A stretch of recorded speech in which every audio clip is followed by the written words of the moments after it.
"Why do you stand here idle all day?" They answered, "Because no one has hired us." He said to them, "You too, go into my vineyard." My dear brothers and sisters, the question is, why did not anyone hire them? Bakit walang umupa sa kanila? Bakit walang kumuha sa kanila para magtrabaho? Maghapon silang naghihintay ng kukuha sa kanila. Importanteng may kumuha sa kanila sapagkat kung hindi sila makapagtrabaho sa araw na yon, walang kakainin ang kanilang pamilya kinabukasan. Isang kahig, isang tuka ang labanan noong panahong yon. So why did not anyone hire them? Maybe the answer can be found in this comparison. Marami po sa inyo ang namamalengke. Namamalengke hindi sa SM Supermarket o sa Pure Gold. Nagpupunta kayo sa Divisoria o sa Quinta Market o sa Paco Market.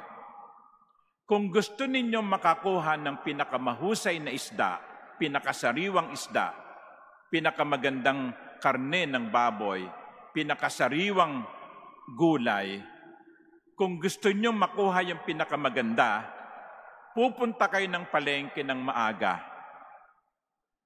3:00 pa lang siguro, 4:00 ng madaling araw, pupunta na kayo ng palengke upang makuha ninyo ang pinakamahusay.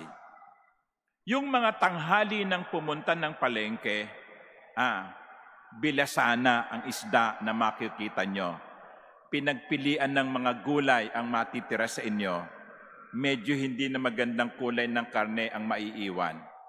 Bakit? Kasi nauna nang nakuha yung mga mahuhusay. Yung mga hindi masyadong mahusay, yan ang tira. Most likely, that is what happened. The stronger ones, the healthier ones, the younger ones were first hired. And they were not hired because they most probably were weak, old, senior citizens. Kaya ang naiwan ay yung pinagpilian. Yung naiwan ay yung wala ng lakas para magtrabaho. Hindi sila kinuha sapagkat wala silang lugar sa ubasan. But the landowner in this gospel hired them out of the goodness of his heart because he knew that if these people would not work, their family will starve the following day.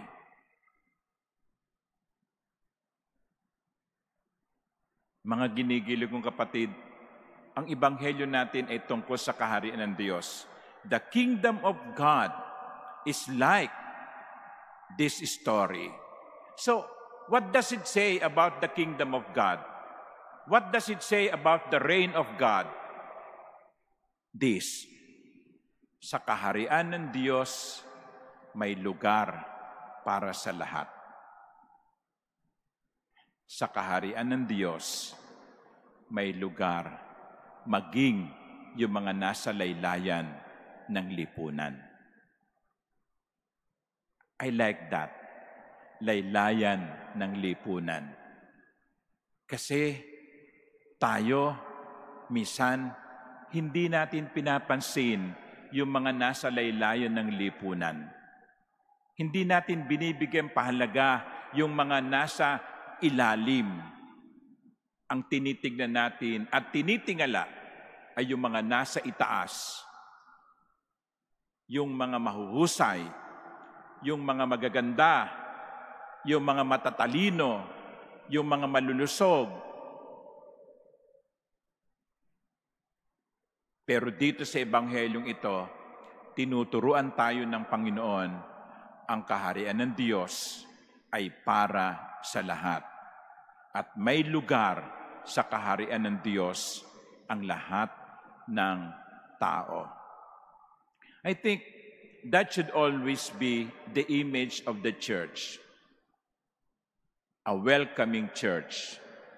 Pope Francis once said, everyone is welcome to the church.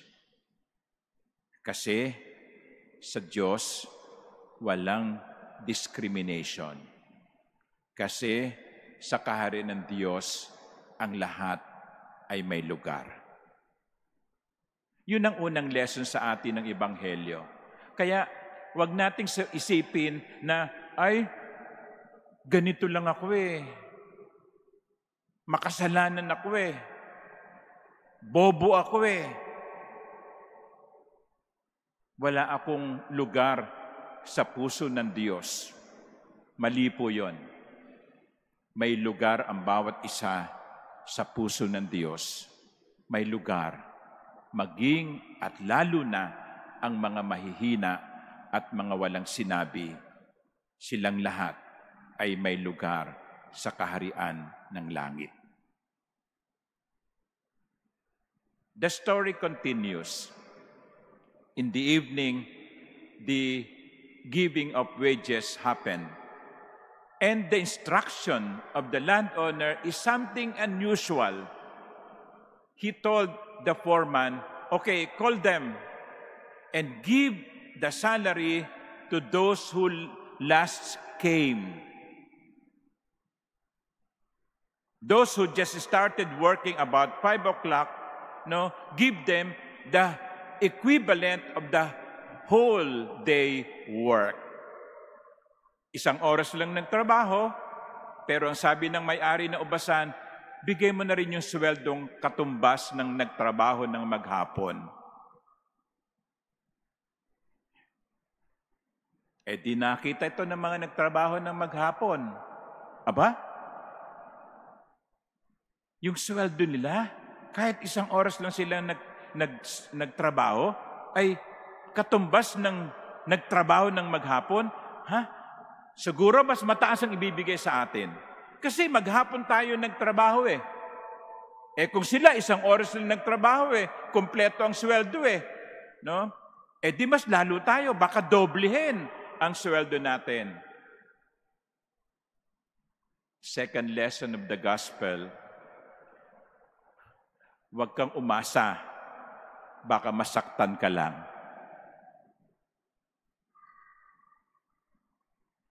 Hindi ba ganyan kuminsan ang source ng ating hinagpis?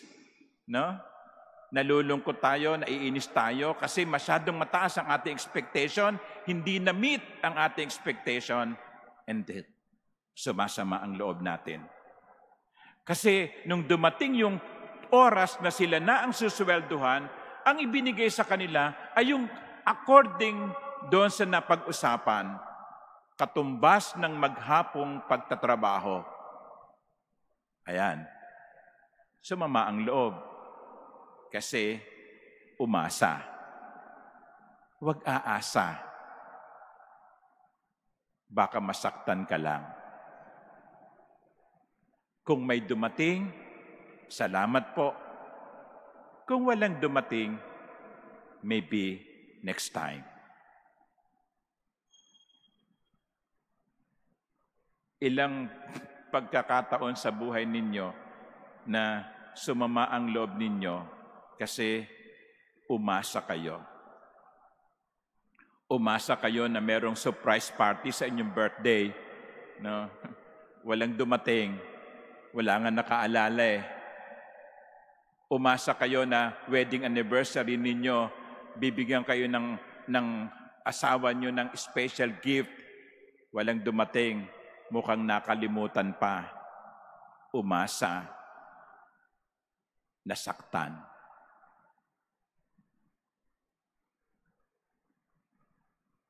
Ano ang katumbas ng pag-asa, pagnanasa? Anong katapat nito? Pagtitiwala. Pagtitiwala na ibibigay ng Diyos sa atin ang kailangan natin at madalas higit pa. I think that is also another message of the gospel. God gives to us what we need. Not because we deserve it, but because God is kind. God is good. Wala po tayong karapatan. Hindi pwedeng sabihin ng kahit sino, nagtrabaho ko maghapon dapat ibigay mo to sa akin at higit pa. Kasi dito, itinuturo sa atin, iba ang pamamaraan ng Diyos. Katulad ng narinig natin sa unang pagbasa, my ways are not your ways. Iba ang pamamaraan ng Diyos. Nagbibigay siya, hindi dahil tayo ay karapat-dapat, nagbibigay siya sapagkat siya'y mabuti. At bibigyan niya ang bawat isa ayon sa kanyang kabutihan at ayon sa pangangailangan natin. That is why we should not compare. We should not compare with ourselves. We should not compare what we receive from others who receive too. That is the problem, and that is the source also of our sadness. We compare, Bakit ito lang? Bakit ganito lang? Bakit siya, Maging masaya tayo kung ano yung dumating sa atin at maging masaya tayo kung may dumarating na pagbabasbas sa ibang tao. Kasi yan ang problema Gusto natin, tayo lang ang pinagpapala. At hindi tayo matuwa, Hindi natin magawang matuwa kapag ang kapitbahay natin ay may bagong TV, may bagong kotse, nagpapinta ng bahay. Matuwa tayo kapag ang ibang tao ay pinagpapala.